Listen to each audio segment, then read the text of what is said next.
Universe முழுக்க எக்கச்சக்கமான கிரகங்கள் இருக்கு. அதுல ஒரு வகை தான் FFPன்னு சொல்லக்கூடிய ஃப்ரீ ஃப்ளோட்டிங் பிளானட்.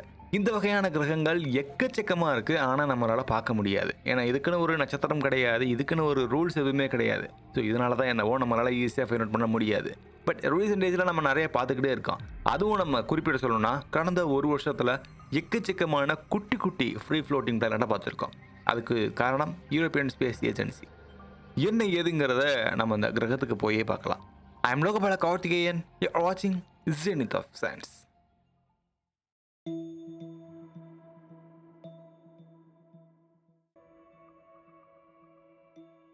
நம்மளுடைய ஓன் கேலக்சியான மில்கிவே கேலக்சியாக இருக்கட்டும் அல்லது வேற ஒரு கேலக்சியாக இருக்கட்டும், எல்லாத்துலேயுமே ஃப்ரீ ஃப்ளோட்டிங் பிளானட் அப்படிங்கிறது ரொம்ப அதிகமாகவே இருக்குது. இதை நம்ம ரஃப் பிளானட்னு கூட சொல்லலாம், முரட்டுத்தனமான கிரகம். இதை நம்ம இன்னொரு பெரிய டிபேட் என்னன்னா, இது நட்சத்திரமா அல்லது கிரகமா, இதுவே ஒரு பெரிய டிபேட்டாக இருக்குது. ஏன்னா ஒரு நட்சத்திரம் அது நட்சத்திரமாக உருவாக்குறதுக்கு ட்ரை பண்ணும், ஆனால் அதனால் உருவாக்க முடியாது. இதை நம்ம ஃபெயில்டு ஸ்டார்னு சொல்லுவோம். ஃபார் எக்ஸாம்பிள் நம்மளுடைய ஜூபிட்டர் வந்து ஒரு பர்ஃபெக்டான எக்ஸாம்பிள் இந்த ஃபெயில்டு ஸ்டாருக்கு. ஸோ இந்த மாதிரி தான் இந்த ரக் பிளானட் அப்படிங்கிறது, அது ஒரு நட்சத்திரமாக உருவாகிறதுக்கு ட்ரை பண்ணும், ஆனால் அதுக்குன்னு ஒரு அளவு, அதுக்குன்னு ஒரு ஆற்றல் இல்லாதனால அதனால் ஒரு முழுமையான நட்சத்திரமாக மாற முடியாது. பட் ஒரு நட்சத்திரத்துக்கு என்ன அளவுக்கு பவர் இருக்க வேண்டியதோ அந்த அளவுக்கு பவர் வந்து அந்த ரக் பிளானட்டுக்கு கண்டிப்பாக இருக்கும். அதை நம்ம ஒரு பிளானட்டாக எடுத்துப்போம். எதுக்காக இந்த மாதிரியான பிளானட்ஸை நம்மளால் ஈஸியாக ஃபைண்ட் அவுட் பண்ண முடியாது? நீங்கள் ஒரு பிளானட் பார்க்குறோம், இங்கேருந்து நம்ம some millions of light years தாண்டி ஒரு பிளானட்டை பார்க்குறோன்னா அதுக்கான காரணம் அந்த பிளானட் வந்து அதுக்குன்னு ஒரு நட்சத்திரம் இருக்கும். அதை நம்ம பேரண்ட் ஸ்டார்னு சொல்லுவோம். அந்த பேரண்ட் ஸ்டாரை சுற்றி வரும்போது நம்மளுடைய கண்ணோட்டத்தில் அந்த நட்சத்திரத்துடைய வெளிச்சம் மங்கும். அந்த மங்கக்கூடிய வெளிச்சம் மூலியமாக அந்த நட்சத்திரத்தை சுற்றி இருக்கக்கூடிய கிரகங்களுடைய வகைகள் எண்ணிக்கை, அது எத்தனை வருடத்துக்கு ஒரு முறை அல்லது மணி நேரத்துக்கு ஒரு முறை சுற்றுது அப்படிங்கிறது நமக்கு தெரியும். ஆனால் இந்த ரஃப் பிளானட்னு சொல்லக்கூடிய அல்லது ஃப்ரீ ஃப்ளோட்டிங் பிளானட்னு சொல்லக்கூடிய இந்த சுதந்திரமாக சுற்றக்கூடிய கிரகத்துக்குன்னு தனியாக எந்த விதமான நட்சத்திரமும் இல்லை. ஸோ இது ஒரு நட்சத்திரத்தை மறைக்க வேண்டியது இருக்குன்னா அதுக்கான நட்சத்திரம் இல்லாதனால இதை நம்ம ஈஸியாக பார்க்க முடியாது. இது ஒரு வகையில் நம்ம ஸ்டார்னு எடுத்துட்டாலுமே இதுக்குன்னு ஒரு ஓனாக எந்த விதமான வெளிச்சம் வெளியேறவே இல்லை. நம்ம இப்போ வரைக்குமே நம்மளுடைய யூனிவர்சல் லா படி எந்த ஒரு பொருள் தானாக ஒரு வெளிச்சத்தை வெளியேற்றுதோ அதை நம்ம நட்சத்திரமாக எடுத்துப்போம். அது நட்சத்திரமாக எடுத்துக்கிற முடியலைன்னா, அது வெளிச்சத்தை தானாக வெளிப்படுத்த முடியலைன்னா அதை நம்ம பிளானட்டாக எடுத்துப்போம். ஸோ அந்த மாதிரியான ஒரு ஸ்பேஸ் எலமெண்ட் தான் இந்த FFP. இதனால் ஒருவேளை அதை சுற்றி இருக்கக்கூடிய நட்சத்திரங்களோ அல்லது வேறு ஏதாவது ஒளியை வெளிப்படுத்தக்கூடிய எலமெண்ட்ஸோ அது மேலே பட்டு அதோடைய ரிஃப்ளெக்ஷன் மூலியமாக நமக்கு ஒளி கதிர்கள் அல்லது எக்ஸ் மாதிரியான கதிர்கள் நம்ம பெறப்பட்டு அதிலிருந்து நம்ம எக்ஸ்ட்ராக்ட் பண்ணுறது தான் இந்த மாதிரியான ரக் பிளானட் பற்றின பல தகவல். இப்போ ரீசெண்டாக நமக்கு தெரிஞ்ச ஒரு மிகப்பெரிய ஒரு ஆச்சரியமான விஷயம் என்னென்னா, FFP அப்படிங்கிறது நிறைய நெபுலாஸில் இருக்குது. இது நமக்கு முன்னாடியே தெரிஞ்ச ஒன்று தான். ஆனால் இப்போது ரீசெண்டாக வந்த ஒரு தகவல் என்னென்னா, நம்ம இதை புதுசாக ஏவப்பட்ட ஒரு ஸ்பேஸ் டெலஸ்கோப் மூலயமா பார்த்துருக்கோம். இதை நம்ம யூக்ளிட் அப்படின்னு சொல்லுவோம். இது யூரோப்பியன் ஸ்பேஸ் ஏஜென்சி கடந்த வருடம் விண்ணுக்கு ஏவப்பட்ட ஒரு அடுத்த தலைமுறை ஸ்பேஸ் டெலஸ்கோப்னு சொல்ல முடியாது, ஆனால் இது ஒரு பர்ஃபெக்டான ஒரு ஸ்பேஸ் டெலஸ்கோப் அப்படிங்கிறது நம்ம கண்டிப்பாக சொல்லலாம்.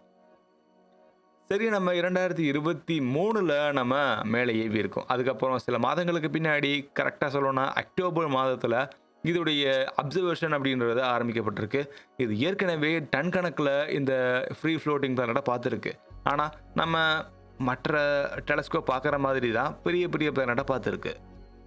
ஸோ இது கொஞ்சம் யூனிக்காக தெரியணும்ல, அதனால் சயின்டிஸ்ட் இதை இன்னும் அதோடைய எக்ஸ்ட்ரீமான ஒரு பொசிஷனுக்கு ட்ரிகர் பண்ணாங்க. ஸோ இதன் காரணமாக நம்ம பூமியிலிருந்து கொஞ்சம் பக்கத்தில் இருக்கக்கூடிய நெபுலாவான ஹார்ஸ்கேட் நெபுலாவில் எக்கச்சக்கமான குட்டி குட்டி ஃப்ரீ ஃப்ளோட்டிங் பிளானட் இருக்கிறத பார்த்துருக்கு.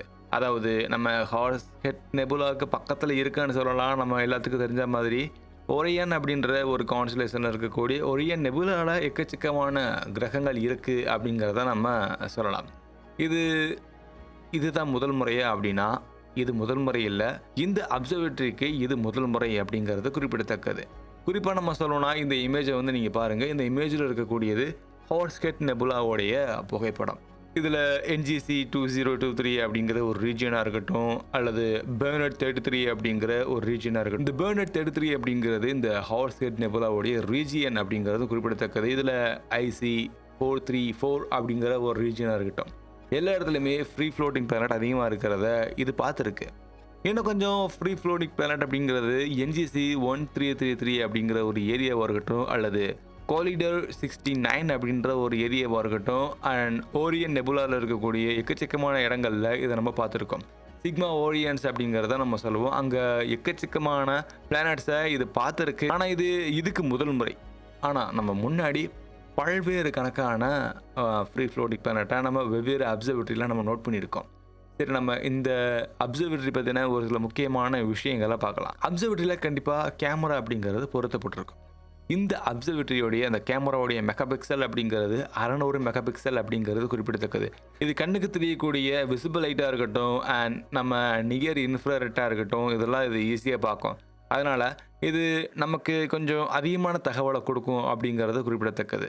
இந்த ஸ்பேஸ் டெலஸ்கோப்பை லான்ச் பண்ணதுக்கான முதன்மையான காரணம் நம்ம யூனிவர்ஸுடைய வரலாறுன்னு சொல்லலாம். நம்ம யூனிவர்ஸுடைய ஹிஸ்ட்ரியை கொஞ்சம் பார்க்குறது, அது எப்படி க்ரியேட்டாக இருக்கும் அப்படிங்கிறது. ஆஸ் வெல் அஸ் நம்ம ஜேம்ஸ் வெப் பார்க்குறது இல்லையா, இதே மாதிரியான வேலையை தான் எதுவும் பார்க்குறதுக்காக யூரோப்பியன் ஸ்பேஸ் ஏஜென்சி அனுப்பி விட்டுருந்தாங்க. ஆனால் இதை டெஸ்ட் பண்ணுறதுக்காக இந்த நெபுலாவை வந்து ரொம்ப ரொம்ப ஒத்து பார்த்துருக்குறாங்க. அப்போ தான் நமக்கு இந்த ஒரு ஆச்சரியம் கிடச்சிருக்கு. ஸோ இது இந்த ஃப்ரீ ஃப்ளோட்டிங் பிளானட்டை ரொம்ப ஈஸியாக பார்க்குது அப்படிங்கிறது, இதுக்கு அந்த கேப்பபிலிட்டி இருக்குது அப்படிங்கிறது சயின்டிஸ்ட்டுக்கு போக போக தெரிஞ்சிருக்கு. பொதுவாக இந்த மாதிரியான வகைகளை பார்க்குறதுக்கு ஒரு அல்கோரிதம் ஒன்று ஃபாலோ பண்ணுவாங்க.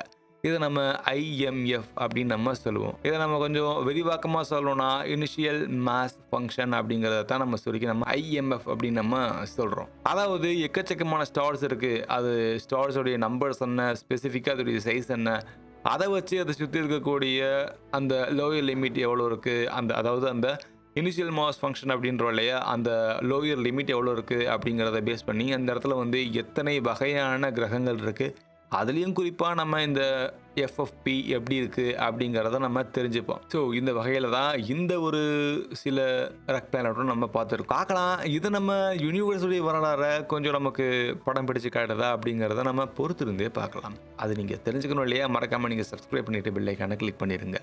நீங்கள் இங்கேருந்து ரக் பிளானட்டை பார்த்துருக்கீங்க. ரக் பிளானட்டில் நம்மளால் உயிர் வாழ முடியாது, கண்டிப்பாக சாத்தியமே கிடையாது, கண்டுபிடிக்கிறது ரொம்ப கஷ்டம்.